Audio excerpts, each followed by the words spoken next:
राहुल सांकृत्यायन जी की पुस्तक वोल्गा से गंगा के पिछले एपिसोड में हम इसकी दूसरी कहानी दिवा को पढ़ रहे थे, जिसमें अब तक हमने जाना कि निशा जन जो पहली कहानी की नायिका है, उसका परिवार बहुत ज्यादा फल फूल रहा है और बड़ा हो गया है, जिसकी ग्रुप लीडर अब जो है दिवा है।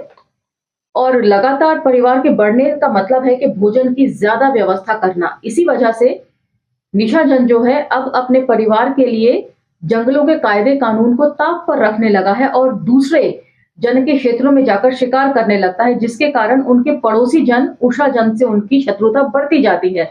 और फिर एक दिन ऐसा आता है कि दोनों जनों के बीच में युद्ध शुरू हो जाता है, जिसमें उषा जन की हार होती है और दिवा जन जो है बड़ी निर्ममता से छोटे छोटे बच्चों तक को पत्थरों पर पटक कर मार डालता है। और जो बचे हुए वृद्ध स्त्री पुरुष और बच्चे होते हैं, उनको उन्हीं के घर में बंद करके आग लगा के जिंदा जला देता है और उत्सव मनाता है उस चीज का। यहां तक तो हमने पढ़ लिया था, अब हम चर्चा को यहां से आगे लेकर चलेंगे और दिवा कहानी के अंतिम भाग की तरफ बढ़ेंगे। तो चलिए मेरे साथ। जय भीम, मैं शालिनी और आप देख रहे हैं अंबेडकर नामा।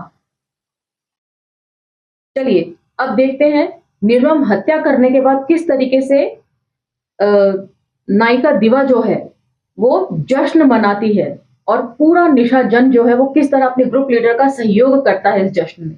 सुनिए। जननायिका दिवा बहुत खुश थी। उसने 3 माताओं की छाती से छीनकर उनके बच्चों को पत्थर पर पटका था।